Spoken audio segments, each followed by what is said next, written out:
안녕하세요, 트래블티브. 오늘은 일본 가타카나가 한국에 발명했다고 밝혀져 당황하는 일본이라는 주제로 이야기해보겠습니다.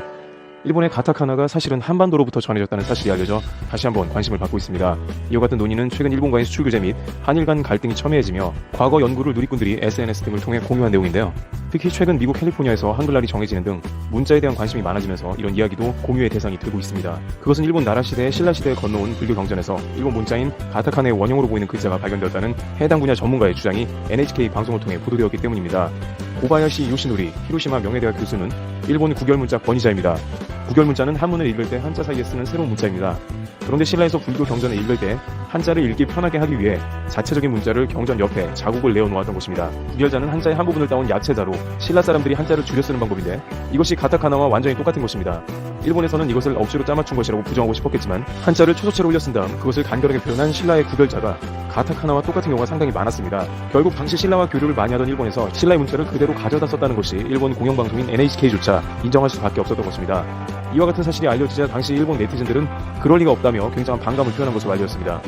안 그래도 일본의 많은 문자는 중국에서 온 한자로 구성되어 있는 데다가 가타카나마저 한국은 현재 사용하지도 않는 과거의 구결 문자를 따온 것이라는 생각은 자존심이 상하는 것이라는 반응을 보이고 있습니다. 그리고 날조된 게 아니냐, 오히려 훈민정음이 가타카나를 베낀 것이라는 의견을 제기하기도 했습니다. 그러나 고바야시 요시노리 히로시마 명예대학 교수는 이 연구를 지난 10년간 진행해와서 거의 확실하다는 답변을 하고 있습니다. 그는 한자를 쉽게 읽기 위한 일종의 신라어가 일본으로 전해진 것으로 봐야 한다며 가타카나가 사용된 헤이안 시대와도 잘 맞아 결국엔 신라어를 현재 일본에서 쓰는 것이라는 결론에 다다를 수 있다고 말했습니다. 그는 이 연구가 가타카나의 기원을 찾는 연구 성과로 매우 의미 있다고도 덧붙였습니다.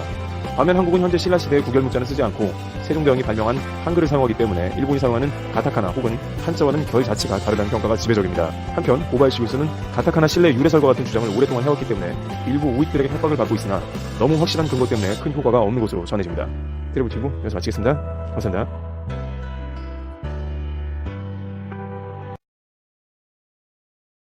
지난 8월 8일 일본이 반도체 재료 주요 상품목을 한국에 수출 허가했다고 발표했습니다. 그리고 이에 대해 일본은 한국에 대한 화이트리스트 제외 조치는 수출 금지 조치가 아니라는 것을 말하기 위해 이번 허가를 공표했다라고 말했습니다. 아니, 이게 무슨 소리죠? 우리는 지난 7월 4일 한국에게 수출하는 반도체 주요 상품목을 규제한다고 밝혔고 이로부터 한 달이 지난 8월 8일에 수출 허가를 했다. 그리고 이것은 통상적으로 걸리는 심사기간이다. 한국에서는 이 심사가 90일이 소모된다는 속설을 유포하던데 그것은 단순한 행정처분의 기준일 뿐이지 실제 심사기간과는 무관하다. 보통 4에서 5주가 걸리며 1개월 내에 처리되는 것이 80%를 차지한다. 이렇게 말하는데 사실 논점은 이게 아니죠. 멀쩡히 화이트리스트로 대우해주던 우리나라를 안보를 들먹이며 강등했다는 것입니다. 그로 인해서 원래는 동등한 위치에서 무역을 하였는데 지금은 일본이 갑의 위치에 올라온 구조가 된 것이 문제입니다. 그리고 그것에는 정당한 이유조차 없고요. 이 세 개 품목에 대한 규제가 한국 반도체 산업에 얼마나 큰 영향을 줄까? 포토레지스트와 플루오린 폴리이미드는 90% 이상, 불화수소는 40% 이상을 차지한다. 그래서 한국에서는 일본이 독점의 횡포를 하고 있다고 묘사하고 있는데 이것은 틀렸다. 이런 숫자만으로 영향력을 판단해서는 안 된다. 예를 들어서 포토레지스트의 경우 현재 양산되고 있는 제품에 사용되는 것은 규제 대상 외이다. 이전에 규제했지만 지난 8월 8일에 허가해준 품목도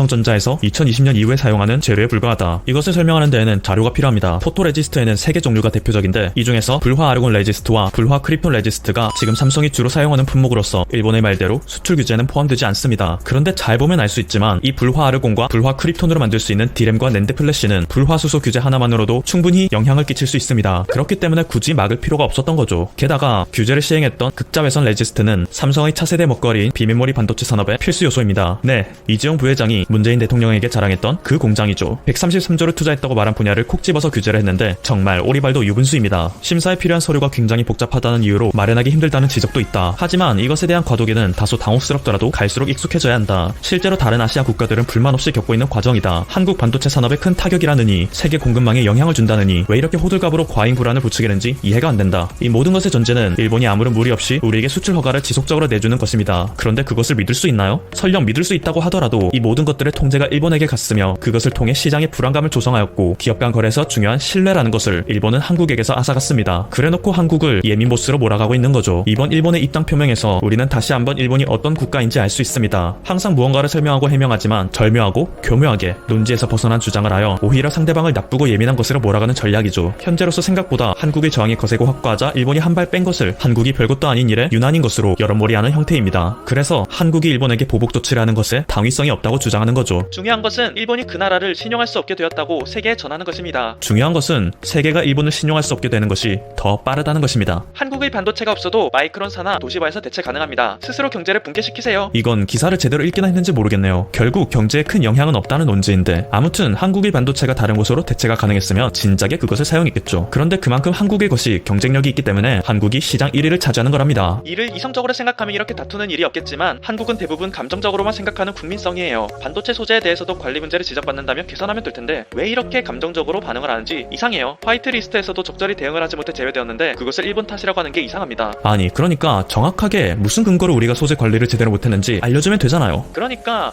이렇게까지 일본을 농락한 한국을 용서해서는 안 되겠죠. 애매한 타협은 해서는 안 됩니다. 한국의 죄를 알아야 해요. 화이트리스트 배제로 갑의 위치에 올라서려고 한 것은 일본입니다. 그리고 화이트리스트 배제로 한국에 악영향은 없다고 말하면서 그 애매한 타협은 무엇인가요? 정말 당신들의 말이 맞다고 하면